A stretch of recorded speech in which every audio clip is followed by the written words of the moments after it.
your feelings, your sexuality is the only real thing in your universe. Don't transfer loyalty to ideology, to money, to party, to friends. All of these things are outside of the core of your reality, and centuries of programming have been laid on to all of us to take away the power of our own direct experience. This is why psychedelics are illegal. They don't care whether people jump out of windows or any of that. They're not interested in public health. They do not want people to take back their minds. And we're going to take back our minds.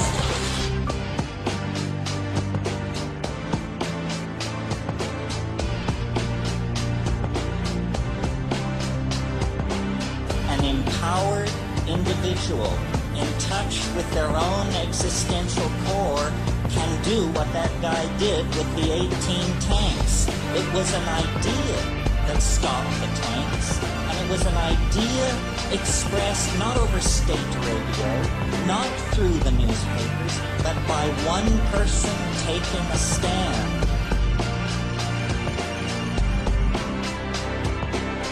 If you are right, you are a majority of one. You are a majority of one.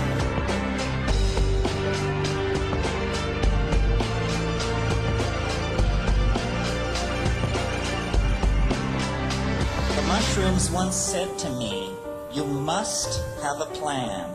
If you don't have a plan, you will become part of somebody else's plan.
There is nothing you can do besides what I say.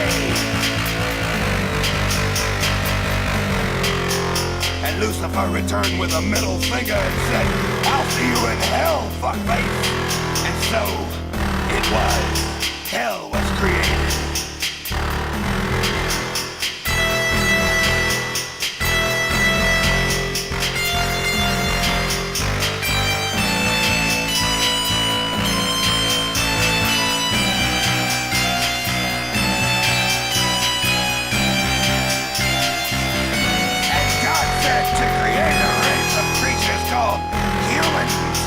After he created the angels, so that will give them all the glory for what I did, and bow down and worship me.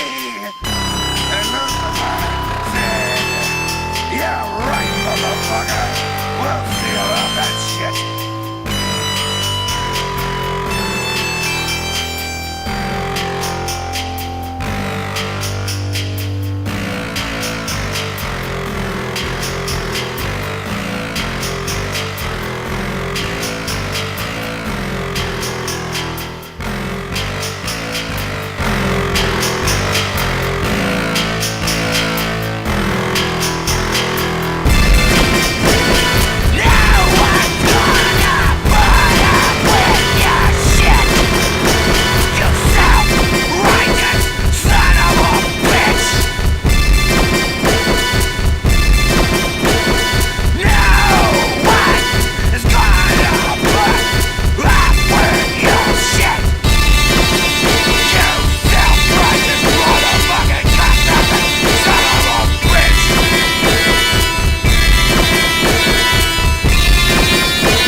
In 1851, in what is now known as Iraq, archaeologist and explorer Sir Austin Henry Layard discovered a library with 22,000 tablets containing what we know to be the earliest writings on Earth. The writings date back to over 6,000 years ago when the region was known as Mesopotamia, Sumer, and Babylon. Amongst these vast writings is a story which mirrors the book of Genesis in the Bible. It tells a story of a great flood which reshaped the face of the planet Earth and all of her inhabitants. It tells a story of a tower built and the creation of the spoken word. One of these scrolls includes a star map of what appears to be a sun and its planets. The writings include detailed descriptions and maps of our solar system matching what we know today and beyond. It includes a 10th planet in an orbit between Mars and Jupiter. It is written that the 10th planet Nibiru was thrust into our solar system and collided with the planet Tiamat. The remaining bulk of Tiamat over time became Eridu, the Earth as we know it, and the rest of her became the asteroid belt. In retrograde to the other 9 planets, Nibiru took orbit around our Sun in a long ecliptic or apogee. Lasting 3,600 years, it passes between Mars and Jupiter. In recent years, based on the patterns of our known solar system, astronomers have been looking for a planet with this same orbit. In search of this planet, they discovered the planet Pluto. The search continues. According to the ancient texts, this detailed information was given to them by the Anunnaki, or those who from heaven to earth came. They described the Anunnaki as a reptilian race of gods which came to the earth in fiery ships from their home planet of Nibiru, the 10th planet. It is written that these Anunnaki came to the earth to mine gold and other elements to serve in protecting the atmosphere of their distant home planet. After a workers' revolt, the Anunnaki rulers began to genetically alter Cro-Magnon man to create a slave race, resulting in the human race. It was said that we were created by the gods in clay vessels. It is written that man was forbidden to depict the Anunnaki in their actual form. Just prior to the Great Flood, the bulk of the Anunnaki would return home, leaving numbers of them behind to watch over the earth. Anu was king. Assigned to Anu to heed his instructions. 300 in the heavens he stationed as a god. The ways of earth to define from the heaven. And on earth 600 he made reside. After he all their instructions had ordered, to the Anunnaki of heaven and of earth he allotted their assignments. This story of reptilian gods from the heavens creating man is not at all uncommon. It in fact can be found in most every region of our planet. In Japan, emperors claim descent from dragon gods who came from the sky. Australian Aborigines teach of a reptilian race which lives underneath the earth and governs over men. They believe they are descendants of a race of dragon humans. China teaches the serpent queen Nukua interbred with man. India calls these reptilian gods Nagas and claim they seeded their royal families. Throughout the Middle East it is believed a serpent race created man. The book of Genesis tells of giants who came from the heavens to breed with the daughters of man. They are called the Nephilim. In Africa they call them Chitauri, children of the serpent. The royal kings of Africa claim descent from serpent gods who came from the sky. In South America, the Mayans teach that their ancestors were the people of the serpent. The Aztecs were said to be created by a serpent woman. In America, the Hopi Indians believe sky gods came to earth to breed with their women and refer to them as their snake brothers. The word Sioux means snakes, and Iroquois means serpents. It seems the only places you will not find this historical story is where the history has been methodically destroyed. The descendants of King Anu in Sumeria and Babylon can be traced throughout time. The pharaohs of Egypt were from the bloodlines of the Babylonian kings. The rulers of the Roman Empire can be traced to Egyptian hierarchy. All throughout Europe, the royal families can be traced back to the great Roman emperors. 34 of the presidents of the United States are directly descended from European royalty, with the remaining 8 who are only closely related to these same bloodlines. In 1934, President Franklin Roosevelt placed the Great Seal, originally created in 1782 by the Freemasons, on the dollar bill. Represented in the Great Seal is a pyramid and the all-seeing eye, known to be used by the elusive society, the Illuminati. Strung together in conspiratorial confusion are secret societies such as the Illuminati, the Freemasons, and the Bohemian Club. In 1917, National Geographic did a story on a place in Montreal, California called Bohemian Grove. The story reports a place where the world's elite, members of the Bohemian Club, retreat to in late July and conduct an ancient occult ceremony called the Cremation of Care. Every year in July, the world's leaders, media moguls, and members of the World Bank spend 2 weeks of what is known as a men-only retreat at the Grove. In the year 2000, BBC television show World of Wonder infiltrated Bohemian Grove with hidden cameras and aired the video on the BBC. The video shows the large mass of men donning red and black robes and once again conducting the Cremation of Care ceremony. The altar is at the base of a 200-foot owl, the Babylonian symbol of the god Moloch, the god of human sacrifice. In the video, a body is delivered upriver to the altar where it is set on fire. Upon being aired, members of the Bohemian Club reported that the ceremony is a put-on, merely done for entertainment and fun. This history tells a story of our world leaders having a deep involvement in satanic tradition, worshipping our reptilian overlords, the serpent gods. It poses the possibility that we may be and have always been enslaved by our leaders, no different than sheep or cattle. There is an endless amount of information out there which supports this, but don't take my word for it.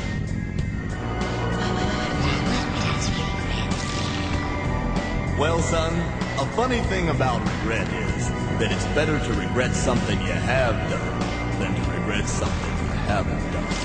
And by the way, if you see your mom this weekend, be sure and tell her, Satan! Satan! Satan!